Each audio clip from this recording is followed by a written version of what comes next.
LibreOffice Baseএর উপর কথ্য টিউটোরিয়ালে আপনাদের স্বাগত। এই টিউটোরিয়ালে আমরা LibreOffice Baseএ সহজ ফর্ম সম্পর্কে জানব।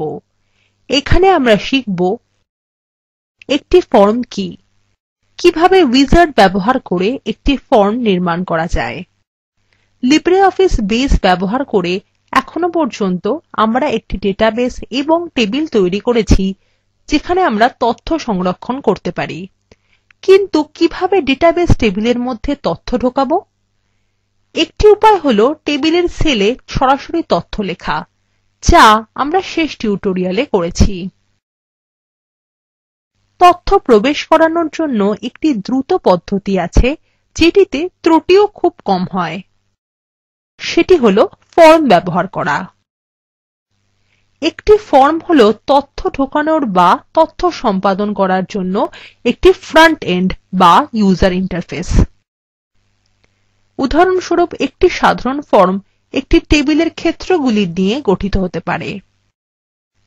এখন পূর্ববর্তী টিউটোরিয়ালে নির্মিত লাইব্রেরী ডেটাবেস নিয়ে আমাদের আলোচনা শুরু করা যাক। সুতরাং একটি সাধারণ ফর্ম বুকস টেবিলের ক্ষেত্রগুলি দ্বারা গঠিত হতে পারে এবং সেই ফর্মটিকে তৈরি হবার পর বুকস টেবিলের মধ্যে তথ্য ঢোকানোর জন্য ব্যবহার করা যাবে। এবার আসুন শেখা যাক কিভাবে একটি ফর্ম তৈরি করা যায়। প্রথমে LibreOffice Base প্রোগ্রাম শুরু করা যাক। যদি বেস প্রোগ্রাম খোলা না থাকে তাহলে নিচের অংশে বামদিকে উপস্থিত স্টার্ট বাটনে ক্লিক করুন। তারপর অল প্রোগ্রামস এর উপর ক্লিক করুন। এবার ক্লিক করুন LibreOffice Suite এবং তারপর LibreOffice Base এর উপর ক্লিক করুন। এখন open an existing database file বিকল্পের উপর ক্লিক করা যাক।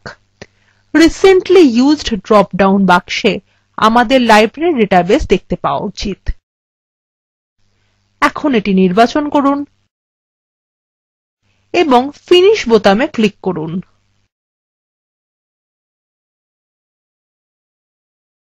যদি LibreOffice Base আগে থেকেই খোলা থাকে তাহলে লাইব্রেরী ডেটাবেস ফাইল library.odb খুলতে উপরের ফাইল মেনুতে ক্লিক করুন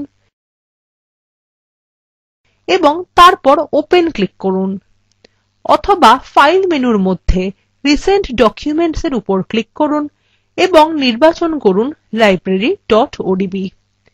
এখন আমরা লাইব্রেরী ডেটাবেসে আছি। বাম প্যানেলের ডেটাবেস তালিকায় ফর্মস আইকনের উপর ক্লিক করুন। উল্লেখ্য দুটি উপায়ে একটি নতুন ফর্ম তৈরি করা যায়।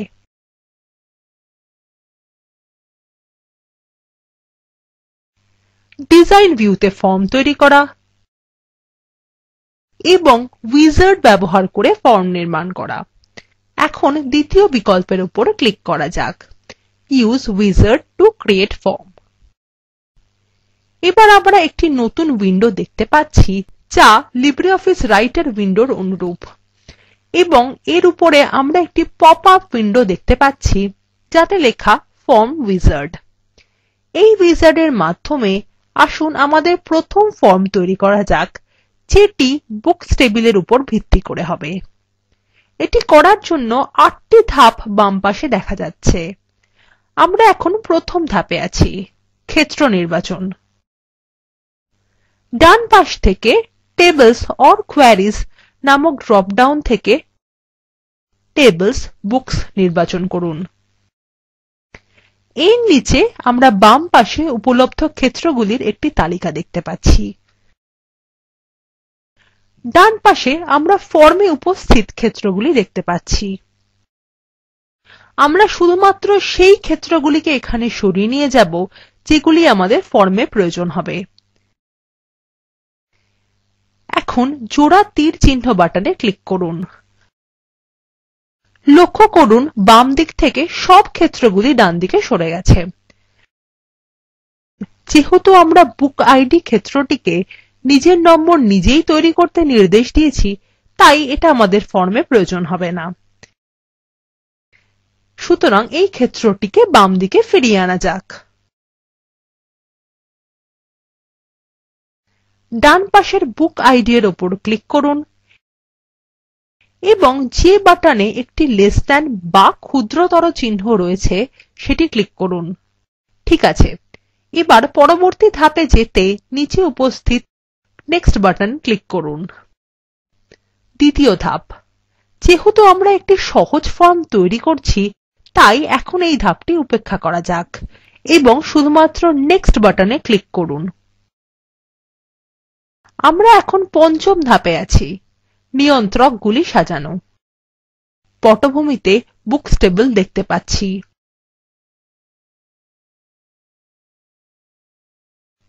Arrangement of the main form লেবেলের নিচের 4টি আইকনের উপর ক্লিক করুন। ক্লিক করার সাথে সাথে আমরা দেখতে পাচ্ছি পটভূমি উইন্ডোতে লেবেলগুলির এবং শিরোনাম, লেখক ইত্যাদি টেক্সট বাক্সগুলির বিন্যাস পরিবর্তন হয়ে যাচ্ছে। প্রথম বিন্যাস অর্থাৎ কলামনার লেবেলস লেফট অর্থাৎ স্তম্ভাকার লেবেল বামে এই বিন্যাসটি ব্যবহার করা যাক এবং প্রথম আইকনের উপর ক্লিক করুন।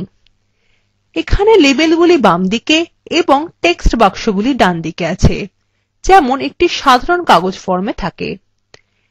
এখন আমাদের পরবর্তী ধাপে যেতে নেক্সট বাটন ক্লিক করুন। আমরা এবার ষষ্ঠ ধাপে আছি, সেট ডেটা এন্ট্রি। আমরা এখনকার জন্য এই ধাপটি ছেড়ে দিচ্ছি এবং পরবর্তী ধাপে এগিয়ে যাচ্ছি। সপ্তম ধাপ, স্টাইল বা শৈলী প্রয়োগ। লক্ষ্য করুন আমরা যখন তালিকা বাক্সের এক একটি রঙের উপর ক্লিক করছি উইন্ডোর পটভূমির রং সেই অনুযায়ী পরিবর্তন হয়ে যাচ্ছে। বরফ নীল নির্বাচন করতে সেটিতে ক্লিক করা যাক। এবার সর্বশেষ ধাপে যাওয়া যাক, অষ্টম ধাপ, আমাদের ফর্মের একটি নামকরণ করা যাক। আপনি আপনার পছন্দ অনুযায়ী নামকরণ করতে পারেন। এখনকার জন্য নেম অফ দ্য ফর্ম লেবেলের নিচে উপস্থিত টেক্সট বাক্সতে একটি বর্ণনামূলক নাম লিখুন, বুকস ডেটা এন্ট্রি ফর্ম। এখন ফর্ম নির্মাণের পরে আমরা কি করব? আসুন ফর্মটি নিয়ে কিছু কাজ করা যাক, অর্থাৎ আমরা ফর্মটিকে তথ্য ঢোকানোর জন্য ব্যবহার শুরু করব। ফর্মের নকশা পরিবর্তন করতে আপনি মডিফাই দ্য ফর্ম নির্বাচন করতে পারেন, এটি আমরা পরে দেখব। এখনকার মতো ফর্ম তৈরি হয়ে গেছে। এবার নিচের ফিনিশ বাটনে ক্লিক করুন। এখন আমরা আমাদের প্রথম সরলতম ফর্ম তৈরি করে ফেলেছি, যার উইন্ডোর শিরোনাম বুকস ডেটা এন্ট্রি ফর্ম। লক্ষ্য করুন টেক্সট বাক্সগুলির মান রয়েছে, যেমন অ্যান অটোবায়োগ্রাফি, জওহরলাল নেহরু ইত্যাদি। এই মানগুলি কোথা থেকে এলো? আমরা বেস টিউটোরিয়ালের পূর্ববর্তী অংশে এই মানগুলিকেই বুকস টেবিলের মধ্যে সরাসরি লিখেছিলাম। এখন এই ফর্মটি তথ্য ঢোকানোর জন্য প্রস্তুত। ট্যাব কি ব্যবহার করে প্রতিটি মানে যেতে পারেন। লক্ষ্য করুন ফর্মটি এখন দ্বিতীয় বইয়ের তথ্য দেখাচ্ছে এবং বর্তমানে শিরোনাম হল কনকোয়েস্ট অফ সেলফ। প্রতিটি বইয়ের তথ্য বা যেগুলিকে অন্যভাবে রেকর্ড বলা হয়ে থাকে সেগুলিতে যেতে আমরা ডানমুখী কালো ত্রিভুজ আইকনের উপর ক্লিক করতে পারি, যেটিকে নিচে ফর্মস নেভিগেশন টুলবারে দেখা যাচ্ছে।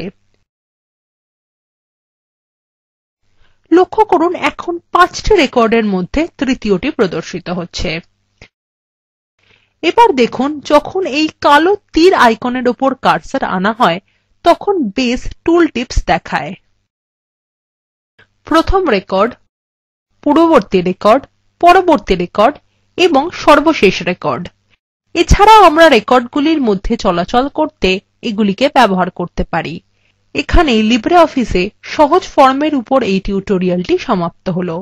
সারসংক্ষেপে আমরা শিখেছি একটি ফর্ম কি, উইজার্ড ব্যবহার করে কিভাবে ফর্ম নির্মাণ করা যায়, spoken tutorial talk to a teacher প্রকল্পের অংশবিশেষ যা ভারত সরকারের আইসিটি এমএচআরডি এর ন্যাশনাল মিশন অন এডুকেশন দ্বারা সমর্থিত।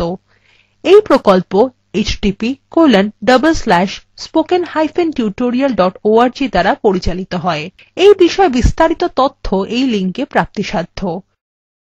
আমি অন্তরা টিউটোরিয়ালটি অনুবাদ এবং রেকর্ড করেছি।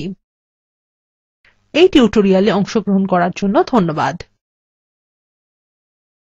শুভবিদায়।